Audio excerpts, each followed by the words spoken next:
자, 오늘의 말씀은 예수님은 언제 오실까? 예수님은 언제 오실까? 히브리서 8장 10절의 말씀. Título de hoje é Quando Jesus virá. Hebreus capítulo 8, 10. 히브리 8장 10절입니다. 오늘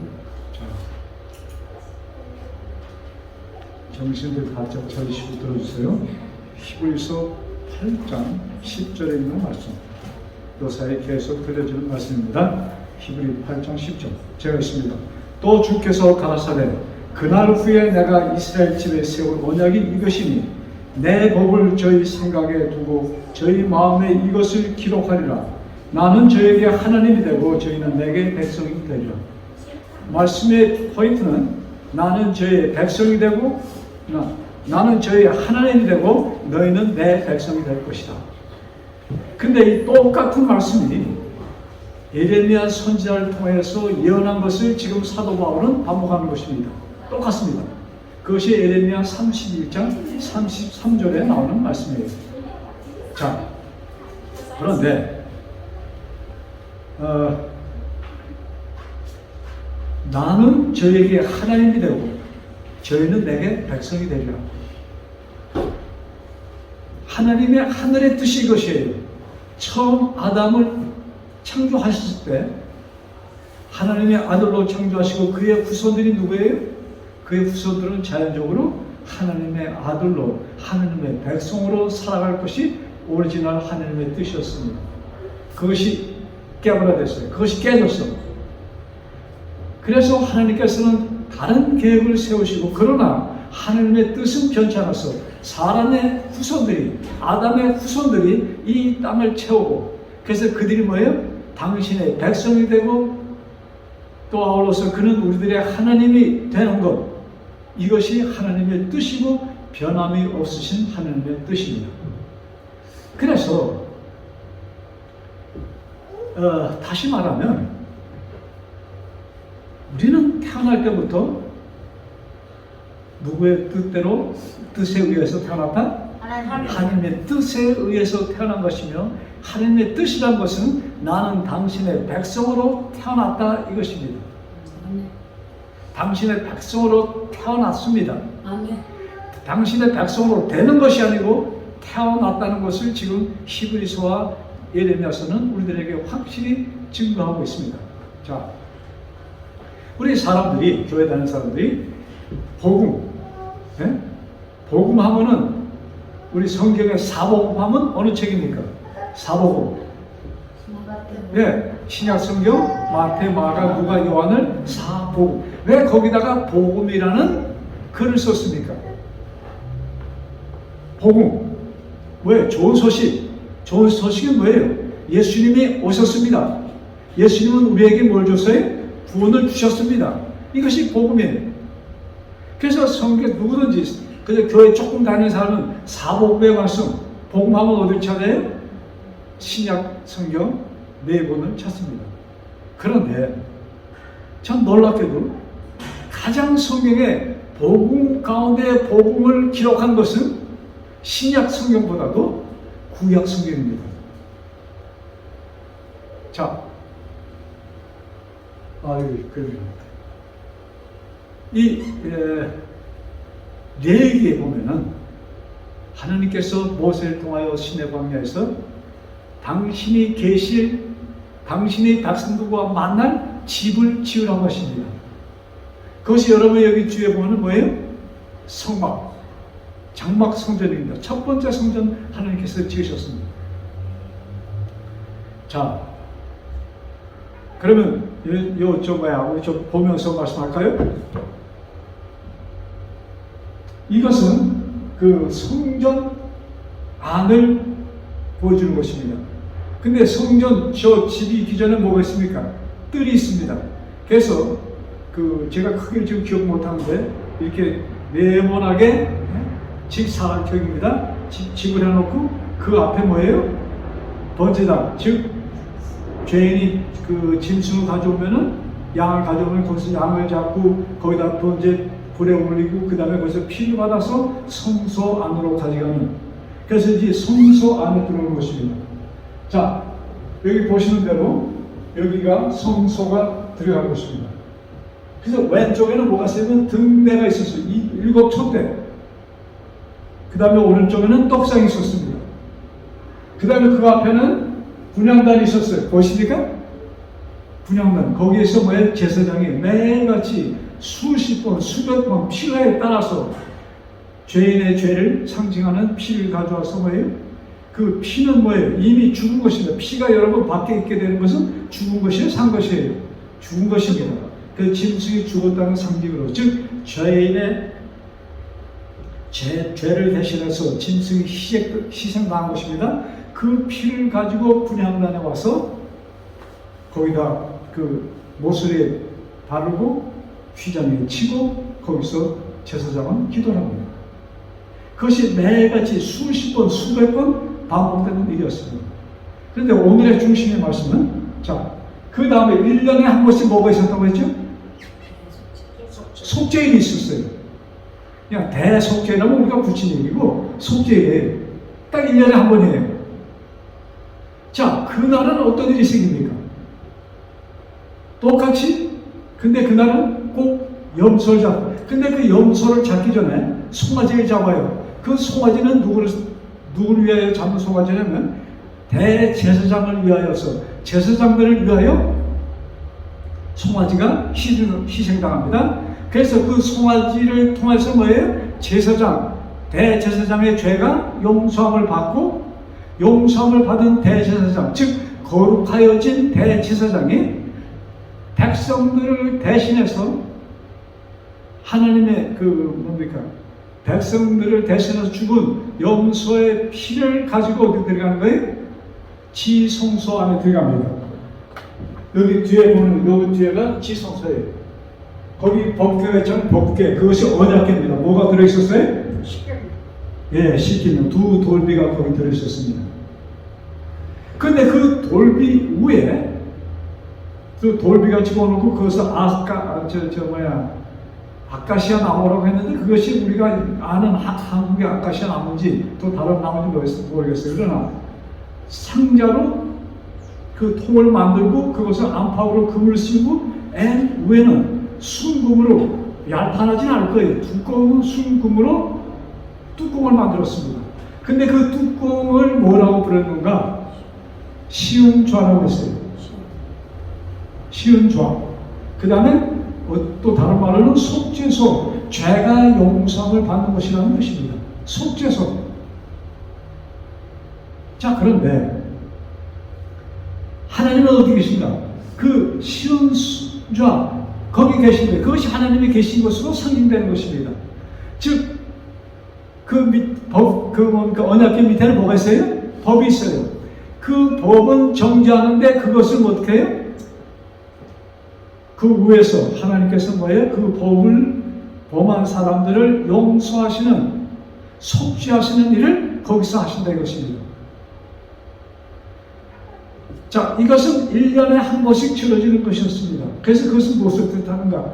이스라엘이 일생 동안 지은, 매해 365일 지은, 364일이죠 정확하게는 364일 동안 지은 죄가 그날 완전히 도말되는 행사였습니다. 자, 그러니까 제가 복음 중에 복음이라는 뜻이 무엇이에요? 인생은 죄를 집니다. 근데 그것을 누가 용서해요? 하나님이 용서해 주십니다. 자, 하나님이 용서를 베푸시는데 사람이 할 것이 있었습니까? 없어요. 대제사장은 뭐예요? 하나님을 종으로 그 수가 있는 것입니다. 그래서 하나님께서 이것을 짐승도, 희생당할 짐승도 하나님이 마련해 주십니다. 소를 사람이 만들어요? 우리 20장에 양과 소를 사람이 만들어요? 아니잖아요. 하나님께서 준비하신 거예요. 그래서 이것은 무엇인가? 이제 여기 지금 히브리서의 그날 후라고 말씀했잖아요. 예레미야도 그날 후, 이 그날 후가 언제예요? 예수님이 약속된 메시아가 오셔서, 즉 예수님이 이 땅에 오셔서 죽으신 그 후부터를 얘기합니다. 그래서 그날 후에는 뭐예요? 자, 그날 후에는 이스라엘 집으로 세울 언약이 이것이니 새로운 언약입니다. 그 전의 언약은 뭐예요? 너희들이 죄를 지으면 양이나 염소나 송아지를 피를 가지고 너희들의 죄가 용서함을 받는다는 것이었습니다. 근데 그날 후, 언제? 예수님의 십자가의 희생 후로는 내 법이 어디 기록될 것이다? 너희들의 마음에, 너희들의 생각에 기록될 것이다. 여기에 하나님의 법이 무엇이에요? 옛 언약의 법은 모세를 통하여 주신 율법은 그 모든 계명들을 뭐예요? 지키라는 것이었습니다. 그런데 새 언약은 뭐예요? 하나님이 당신의 법을 어디에 새겨주셨다? 우리의 마음, 우리의 뭐예요? 몸에. 여러분, 로마서 12장 1절, 너희 몸을 거룩한 산 제물로 드리라. 이것이 너희 드릴 뭐예요? 영적 예배다. 그러시면서 너희는 이 세대를 본받지 말라 기록되어 있습니다. 이 세대를 본받지 말라는 그 말씀을 우리는 여태까지 어떻게 이해하는가? 악한 세상, 예수님을 모르고 사는 그 세상, 그것을 얘기하는 것이에요. 근데 그리스도인들에게 교훈하면서 사도 바울이 하나님을 믿는 사람들에게 교훈하면서 너희들 세상을 본받지 말라. 그게 타당한 말씀이에요? 뭐 억지로 껴맞추면 또 될지 몰라. 하나님께 우리 교훈을 주면은 업그레이드 하잖아요. 오히려 올려서 하잖아요. 근데 하나님의 백성으로 택함 받은 자들에게 말씀하시는데 세상 악한 자들 그것을 본받지 말라? 여러분, 여기에 세상을 본받지 말라는 또 다른 큰 의미는 세상은 지금 누굴 모르고 있습니까? 하나님을 모르고 사는 세상입니다. 또 하나님의 이름을 부른다 하면서 주여 주여 하지만 누구의 뜻대로 안 하는 것이에요? 하나님의 뜻대로 살지 않는 것입니다. 근데 오늘날 하나님의 뜻대로 사는 것조차도 사람들이 툭 내려서 그저 선한 일을 하는 것으로 그냥 하나님의 뜻이라고 이렇게 얘기합니다. 근데 가장 우리 그리스도인에게 기초적인 있어야 될 말씀은 그것이 아니야. 뭐예요? 그들 마음에 무엇이 기록되어야 돼요? 하나님의 법이 기록되는 것이 하나님의 뜻이다. 근데 이 하나님의 법이 무엇인가? 여러분, 이스라엘 백성에게 주신 법이 뭐예요? 율법을 주면서 그것을 지키라 이것입니까? 그것을 능가해서 이스라엘에게 준 진짜 계명은 뜻은 어디 기록되어 있는 것이에요? 지금 성서에, 지성서에 기록되어 있는 것이에요. 그것이 무엇이 이루어지는 것이에요? 자, 법을 줬습니다. 성서는 왜 주셨어? 무엇을 위해 성서를 주셨어요?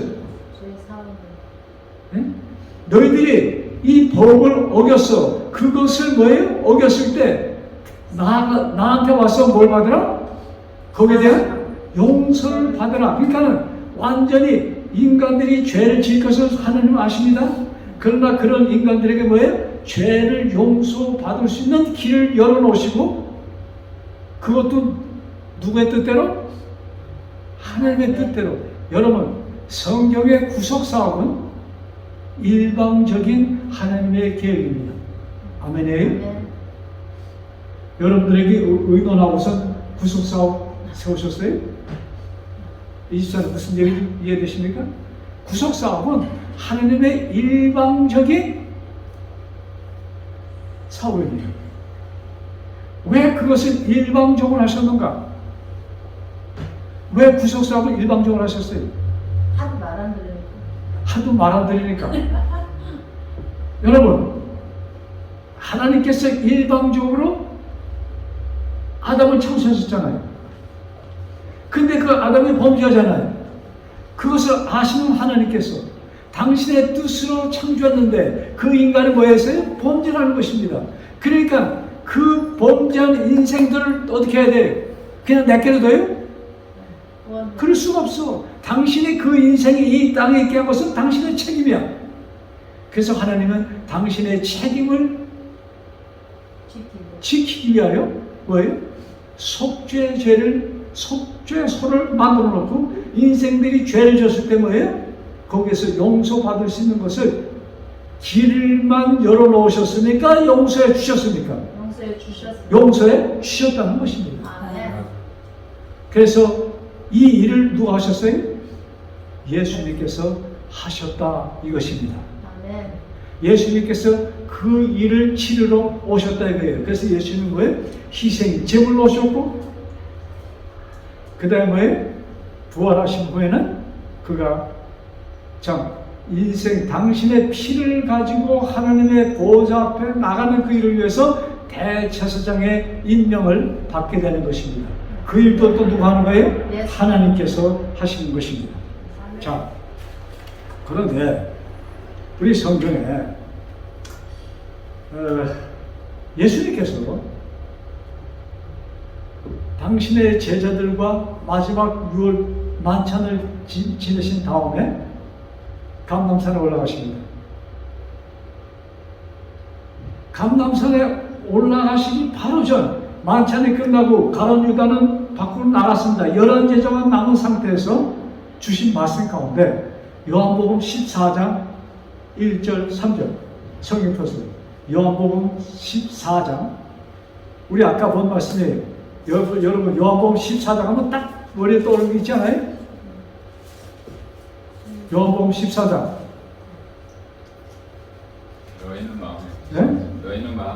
너희는 마음에 근심하지 말라. 그 다음에 뭐예요? 하나님을 믿으니 또 나를 믿으라. 내 아버지 집에 거할 곳이 많도다. 그렇지 않으면 너에게 이르렀으리라. 내가 가서 너희를 위하여 처소를 예비하면 다시 와서 너희를 내게로 내가 데리고 와서 너희들과 같이 뭐예요? 영원히 같이 살 집에 너희들을 데려갈 것을 말씀하십니다. 영원히 그 살 집은 누가 만든 집이에요? 하나님이 만드신 집입니다. 자, 그 집을 내가 집을 마련하러 갔으니 집을 지면은 내가 다시 와서 너희를 데려갈 것이다 이렇게 약속하십니다. 그것이 예수님께서 주신 마지막 유언서 가운데 나오는 참 유명한 그것을 갖다가 재림의 소망이라고 이렇게 이름을 붙이기도 하죠. 그런 말씀이에요. 자, 그런데 사람들이 이 말씀을 보고 그 다음에 그 전에 예수님께서 이런 말씀해 주셨어요. 마태복음 24장에 보면은 이 세상에 앞으로 있을 일에 대해서 말씀합니다. 그러면서 그것을 종말론이라는 이름을 붙입니다. 그래서 우리 대표적으로 잘하는 사람이 뭐예요? 말세에 이런 일이 있겠다 하면서 뭐예요? 사람들이 뭐예요? 노아의 때와 같으리니 하면서 사람이 비가 나서 저 물이 차기 전에 뭐 사람들 어떻게 해요? 제 멋대로 살다가 홍수를 당해서 멸망한 이야기를 합니다. 그러면서 깨어있으라 이런 말씀을 합니다. 자, 우리가 요한복음 14장이나 마태복음 24장을 보면은 사람들이 머릿속에 뭐예요? 예수님은 어떻게 하실 것이다? 예수님은 다시 오실 것이다. 재림에 대해서 얘기합니다. 그래서 요한복음 14장을 재림의 소망 이런 말도 붙입니다. 그런데 재림하면은 과거예요? 현재예요? 미래예요? 미래예요.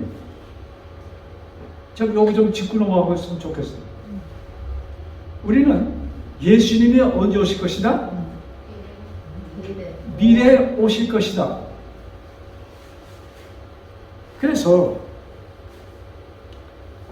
오실 때는 몰라. 오실 때는 사람이 알아요? 몰라. 그런데 그 미리 예수님 오실 때 내가 그분을 만나야 될 거 아니에요. 그러면서 마태복음 24장, 25장 이 복음을 말씀합시다. 마태복음 25장 거기 유명한 무슨 비유가 있어요? 성경 여러분들 되게 안 보시는 모양이다. 열천녀? 네, 마태복음 25장에 보면은 열처녀의 비유가 나옵니다. 그거 좀 몇 절 보고서 갑시다. 1절, 그때 천국이 마치 등을 들고 신랑을 맞으러 나간 열처녀와 같다 하니 그 중에 5은 미련하고 5은 슬기로운지라. 미련한 자들은 등을 가지되 기름을 가지지 아니하고 슬기 있는 자들은 그릇에 기름을 담아 등과 함께 가졌더라. 그 다음에 5절, 신랑이 도되므로 다 졸며 잘세. 밤중에 소리가 나되 보라 신랑이 로다 맞으러 나오라 하매 위에 처녀들이 다 일어나 등을 준비할세. 미련한 자들은 뭐예요? 기름이 없어서 불을 켤 수 없었고, 슬기로운 자들은 모두 준비되어 있었어요? 등도 있었지만 기름이 준비됐어서 불을 켜고 신랑을 맞으러 나갔다. 신랑을 맞으러 나간 후에 그 15처녀는 그것을 다시 살아가서 준비하고 오니까 결혼식장 문이 어떻게 됐어요? 닫혔다는 것으로 이렇게 얘기합니다. 이 말씀을 자, 이제 준비가 되어 있어야 된다. 그러면 준비를 하려면 뭘 알아야 돼? 때를 어느 정도 알아야 되잖아요. 그래서 그 시기에 대해서 굉장한 열을 올리면서 지금도 이제 예수님이 언제 오신가 이렇게 날짜를 정해놓고 기다리는 사람들이 있다 이것입니다. 근데 그것이 여러 번 있었어요. 자, 그런데 지금 오늘날 많은 사람들이 좀 이상한 이 세상에 뭐 큰 재앙 이런 거 뭡니까? 큰 대지진이다. 뭐 불이 엄청나게 난다. 전쟁이다 하면 뭐예요? 뭘 해야 된다? 각성하라. 준비해야 된다. 이렇게 말씀합니다. 그래서 저는 묻고 싶어요. 준비하는 것이 어떻게 하는 것이 준비하는 것인가? 각성하는 것은 어떻게 하는 것이 각성하는 것인가? 참, 그걸 알면 좋겠죠? 어떻게 하는 것이 준비하는 것이며 그 분명한 때를 알면 얼마나 좋겠어. 이것이 많은 그리스도인들의 거기에 필이 꽂힌 것입니다. 자, 그런데 여러분, 예수님은 오실 것입니까? 오셨습니까? 오셨습니다. 또 이렇게 얘기하면 또 이렇게 밑으로 나갔어요. 여러분, 예수님은 자, 우리 히브리 8장 10절에 뭐예요? 그날 후 내 법을 어디에?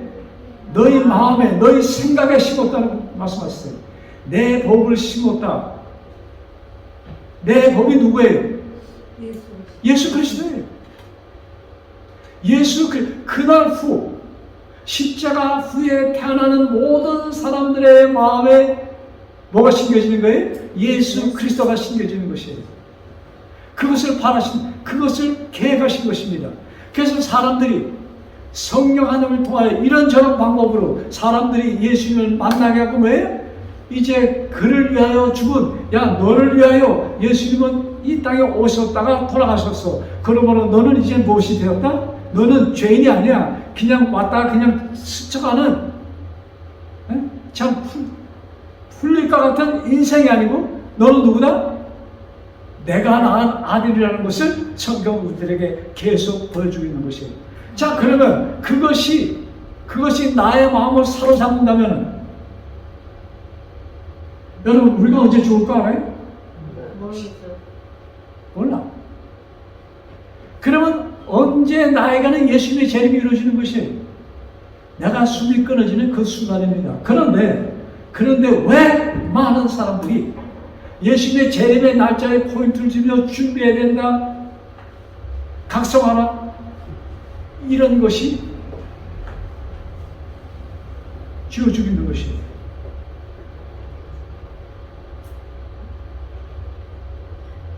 여러분, 자, 마태복음 24장. 마태복음 24장 3절 5절에 예수님께서 감람산에서 그 제자들에게 하신 말씀 가운데 나온 것입니다. 자, 예수께서 감람산 위에 앉으셨을 때 제자들이 조용히 와서 가로되, 이것은 마지막 그 만찬 후의 말씀이 아니고 그 전에 감람산에서 바로 얼마 전에 있었던 참 시기적으로 굉장히 가까운 시기였습니다. 자, 조용히 와서 가로되 우리에게 주소서 어느 때 이런 일이 있겠사오며 주의 임하심과 세상 끝에는 무슨 징조가 있사오리까? 예수께서 대답하여 가로되 너희가 사람의 미혹을 받지 않도록 주의하라. 많은 사람이 내 이름으로 와서 이르되 나는 그리스도라 하여 많은 사람을 미혹해 하리라. 자, 많은 사람들이 미혹을 받을 것에 대해서 미리 알려주셨습니다. 자, 그런데 그러시면서 36절 24장 36절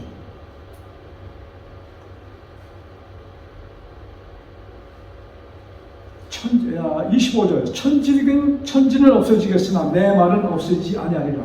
26절 성경 보세요.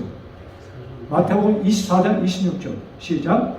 천지는 없어지겠으나 그 다음에 뭐예요? 내 말은 없어지지 아니하리라. 그러니까 내 말이 뭐예요? 확실하다는 말씀입니다. 그러면서 26절 시작. 그러나 그날과 그때는 아무도 모르나니 하늘의 천사들도 아들도 모르고 오직 아버지만 아시느니라. 여러분, 예수님의 재림의 날짜는 누구도 몰라요? 예수님 자신도 모르는 날짜를 어떻게 사람들이 정하냐 이것입니다.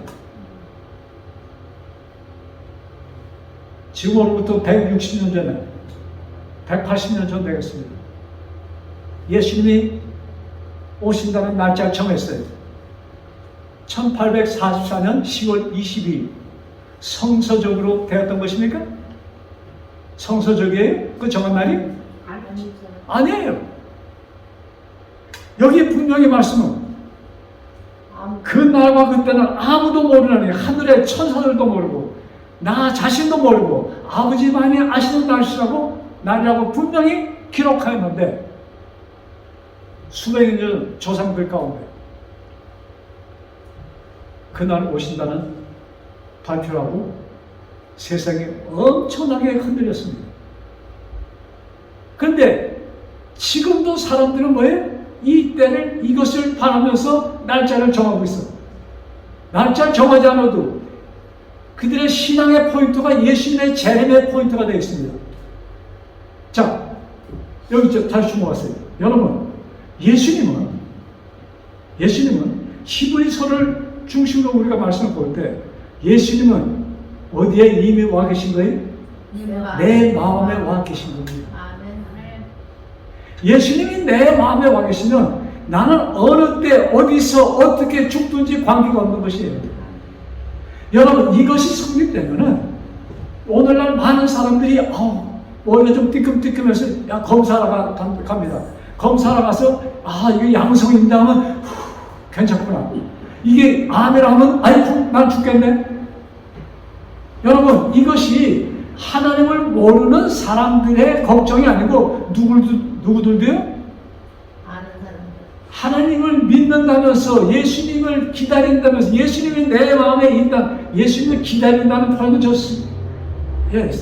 쓰기를 원치 않습니다. 예수님은 내가 기다리는 것이 아닙니다. 예수님이 이미 내 마음에 와 계신 거예요. 예수님이 내 마음에 와 계시면 내가 나가거나 교통사고로 죽어도 할렐루야고, 암에 걸렸다. 그러면 내가 빨리 이제 암까지 걸렸으니까 사는 날이 어느 정도 정해졌다고 보잖아요. 그러면 내가 이 남은 시간 좀 열심히 더 못한 것도 좀 해야 되겠다 하고 기분 좋게 살라고 암을 주신 거야. 암의 소리 안 가네. 여러분, 우리가 신앙생활을 이런 차원에서 할 때 우리는 항상 뭐예요? 기뻐할 수가 있는 것입니다. 여러분, 우리에게 그냥 기뻐하라고 예수님께서 쇼를 하시는 거예요? 아니에요. 그래서 여러분, 이 세상의 움직임이 예를 들어서 재작년 코로나가 2019년부터 시작했지만 2020년이 피크였죠. 2021년 동안 사람들이 공포에 쌓였습니다. 그래서 학교도 쉬고 그냥 거의 모든 것이 온 세계가 얼스톱됐었습니다. 그때 브라질 사람들이 좀 그렇게 심하지 않아요. 특별히 한국 사람들이 좀 성경을 더 많이 보잖아요. 한국에 좀 이름 있는 그 목사님들, 제가 누구라고는 얘기를 안 하겠어요. 그 목사님들이 종말론에 들어서 피리 꽂혀서 그냥 이 코비드 하고선 종말하고 연결시켜서 이 준비해야 됩니다. 각성합니다. 막 이런 소리가 퍼부니까 사람들이 공포해지겠어. 그리고 많은 기독교인들, 한국 기독교인이 많잖아요. 많은 기독교인들, 야, 이거 정말 저 사람들이 얘기한 그 다른 교파 사람들입니다. 제가 그 조회수를 보고 거의 다 다른 교파 사람들이 그걸 듣고서는 와, 각성. 여러분, 제가 한번 말씀드렸는지 모르겠는데 그 조회수가 얻는 것은요 150만 개 나온 게 있어요. 그 다음에 그 당시에 매 그 주일마다 하는지 매일같이 하는지 하여튼 설교마다 60만 명, 70만 명이 들어봤습니다. 지금 똑같은 목사님이 설교를 하셔. 근데 지금 몇 사람이 가서 보는지 아세요? 8,000명, 9,000명, 10,000명이야. 그러면 그 외 모든 사람들은 어떻게 했다는 얘기예요? 이제 예수님께서 올 때 되니까 야, 이걸 들어야지 준비하고 내가 천국까지 이런 생각을 맞다 이것입니다. 얼마나 이게 잘못된 이 신앙인지 몰라요. 여러분, 예수님의 재림은 미래가 아니고 과거입니다. 또 이 말씀 또 잘 들으세요. 예수님은 언제 오신 거예요? 이미 내 마음에 오셨다 이것입니다. 그래서 예수님께 내가 밖에서 못하노니 문을 두드리노니 무슨 말씀이에요? 아니 이제 미래 재림하실 예수님이 내 마음의 문을 두드리십니까? 내 마음의 문을 두드리신다는 것은 예수님이 지금 어디 계신다는 얘기예요. 내 마음에 여기 들어오고 원해서 내 마음의 문을 두드리신다는 얘기예요. 그래서 문을 열면 내가 들어갈 것이다. 여러분 마음 문을 여셨어요? 여는 중요해요? 여는 중요해? 이미 열은 오셨어. 열은 왔어요. 여러분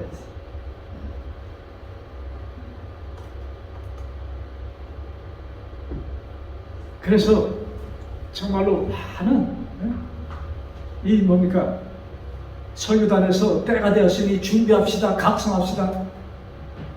좀 외람된 얘기였지만 아마 이 설교할 때 사단은 옆에서 굉장한 박수를 칠 것입니다. 여러분 각성 준비 이것은 아니에요. 예수님이 이미 뭐예요? 성경에 아주 기본적으로 요한복음 3장 16절 그의 우리 그 히브리서의 많은 문서 기록들 이미 와 계신 예수님을 소개하고 있는 것입니다. 그래서 내 법이 너희 마음에 너희 생각에 그 복은 뭐예요? 그리고 너의 몸은 성전이라는 뜻이 무엇입니까? 너의 몸의 성전이라는 뜻이 뭐예요? 예수님이 계신 곳이라는 것입니다. 자, 예수님이 오시면 무슨 일이 생깁니까? 내 죄가 어떻게 되었다는 얘기예요? 도말되었다는 얘기입니다. 각성하고 뭐예요? 준비하고 이것은 아니에요.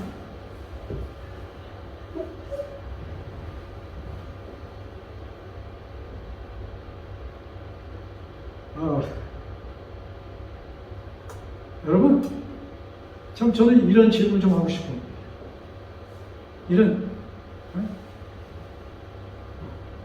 예수님이, 여러분들께 질문할게요.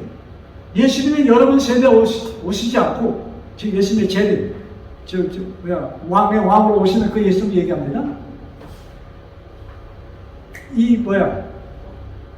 100년 후에 오신다면, 그래도 여러분 교회 계실 거예요? 슬프죠. 100년 후에 오신다면 지금 준비할 필요 없는 거예요? 각성할 필요 없는 거예요? 해야죠. 그러니까 우리들이 이런 말씀 하나하나를 좀 깊이 좀 생각을 하고 봐야 되는 것입니다. 이제 곧 막 코비드가 되고 사람들이 막 기약하니까 야 예수님 오신다 이제 막 하고선 정신 차리고선 준비하고 각성하고 그래서 그동안 각성하고 준비 다 지금 참 다 준비 됐어요? 지금은 또 코비드로 더 심한 게 없으면 야 이거 이번엔 정말이구나 또 그럴 것입니다.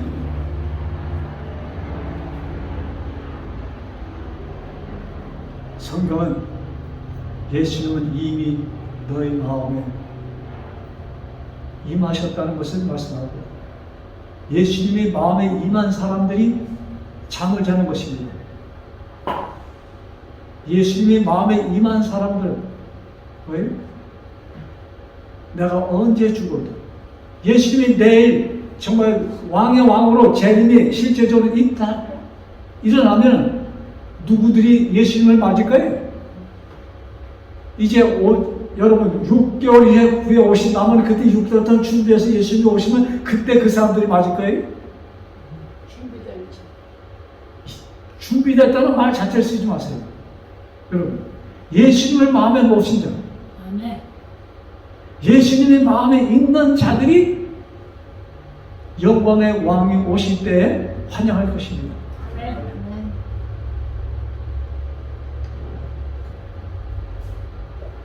우리 시브리서 다시 한번 보고 시브리 아까 8장 10절 봤죠?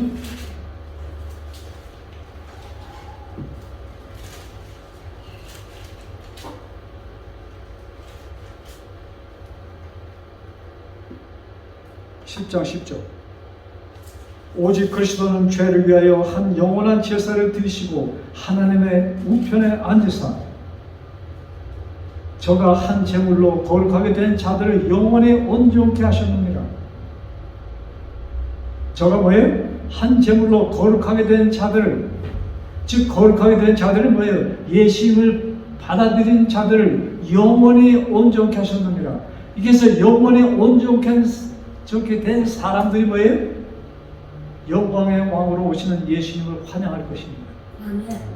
이제 재림의 포인트에 와서 준비하고 각성하는 사람들은 우리 예수님께서 비유해 주신 말씀대로 마태복음 25장의 5처녀 미련한 자로 거기에 나오는 사람들이 될 것입니다. 여러분 이제 오늘의 말씀을 마치면서 예수님은 오실 것이다 오셨다. 오셨습니다. 내 마음에 오신 그 예수님 그것을 매 순간순간 확인하면서 감사하면서 정말로 행복한 한 순간순간의 삶이 되기를 간절히 바랍니다. 예수님 마음에 오시면 내 주변이 아무리 허박하다 할지라도 나는 행복하게 살 수가 있는 것입니다. 그래서 내 몸에 일어나는 것들 뭐 이런 거 갖고 찌푸리고 내 몸에 일어나는 이상 이게 죽을 병인가 살 병인가 여러분 신경 끄세요. 이것은 하나님을 예수님을 모신 자들의 그 뭡니까 그들에게는 건수가 되는 것이 아닙니다. 그래서 여러분들이 항상 뭐예요? 마음속으로 바라고 기도하는 것은 예수님이 내 마음에 예수님이 내 마음에 이것이 이루어진 자들에게는 뭐예요? 모든 것이 합하여 선을 이룬다는 말씀입니다. 그래서 선을 이루는 우리 모두에게 간절히 바라면서 오늘의 말씀을 마치겠습니다. 기도드리겠습니다. 하늘에 계신 아버지 참 우리는 너무나도 자주 너무나도 많이 재림 예수를 이야기하였습니다. 그러나 성경은 미래의 예수님이 아닌 과거 이미 내 마음에 와 계신 예수님을 말씀하고 계십니다. 예수님이 내 마음에 계신지를 확인하는 이 순간이 되게 하여 주옵소서. 아버지 그것이 확실치 않으면 간절한 마음으로 예수님을 받아들이므로 예수님을 마음에 모시며 마음에 진정한 행복과 평화가 넘치는 그 삶을 체험하는 우리 모두 되게 하여 주옵소서. 아멘. 이 모든 말씀 우리를 사망에서 생명으로 옮겨주시고 우리와 같이 있기를 원하신 주 예수 그리스도 받들어 간절히 기도드렸사옵나이다. 아멘.